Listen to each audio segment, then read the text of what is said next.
Notre ami Laurent qui est au large de Honfleur ce matin dans l'embouchure de la Seine, c'est pas très loin du pont de Normandie. Honfleur, c'est aussi un port. On retrouve Laurent avec les professionnels, ceux qui guident les navires dans l'estuaire. 3000 bateaux qui passent ici à Honfleur par an. Ça commence avec Axel, Bonjour. Qui est hydrographe. C'est ça. Alors dis-moi où on est ici. Ici, c'est l'estuaire de la Seine, l'embouchure plus précisément. Voilà, donc la Seine s'écoule sur 2 km ici. On a cette bouée là. Exactement. Termine le chenal de navigation. avec de l'autre côté.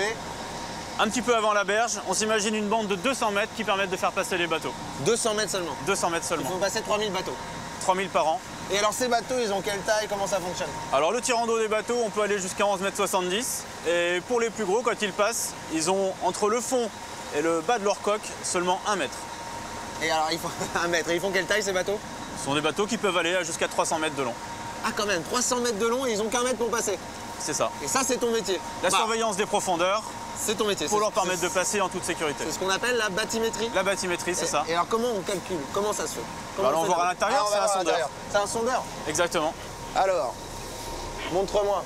Ah oui, d'accord. Attention, c'est moderne.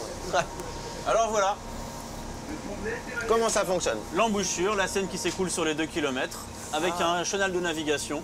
Toi, ton métier, c'est De de 200 mètres. déterminer un petit peu les différentes strates qu'il y a sous l'eau et en déterminer une carte. Et les couleurs, c'est des profondeurs?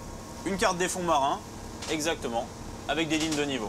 Comment est-ce que ça change beaucoup? Est-ce que ça varie beaucoup sous l'eau? Les variations, oui, sont rapides, elles sont quotidiennes, de l'ordre de 10 cm tous les jours, et nous on les observe. Tous les jours, vous êtes obligé de venir? Parce qu'il peut y avoir des variations tous les jours de 10 cm. Tout à fait. Comment ça fonctionne? Pourquoi est-ce qu'il y a des variations? C'est la force de la marée qui s'oppose à la force du fleuve, son débit notamment.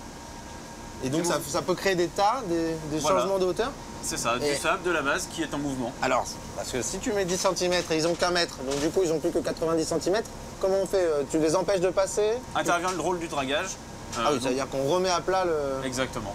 D'accord, mais alors, est-ce que la drague pourrait pas passer tous les jours comme ça, naturellement? Est-ce que ça serait pas plus simple? Non, il faut draguer au plus juste et surveiller les profondeurs pour cibler les zones à traiter. Pour cibler les zones ATT. Et donc ces 3000 bateaux, il y en a qui ont besoin qui peuvent passer sans problème. Oui, les plus petits peuvent passer plus sans petits problème. peuvent- On en a quelques-uns à quai ici. D'accord, et toi, ton métier, donc, c'est de dessiner ces cartes?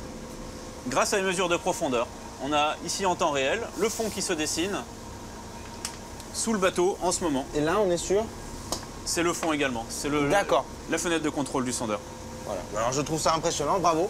Bravo pour ce métier, puis il y en a plein d'autres, hein, parce qu'il y a plein d'autres choses à voir. Ah, il faut, oui, les métiers du terminal portuaire. Et ben voilà, on va aller voir la tour de contrôle. Tour de contrôle.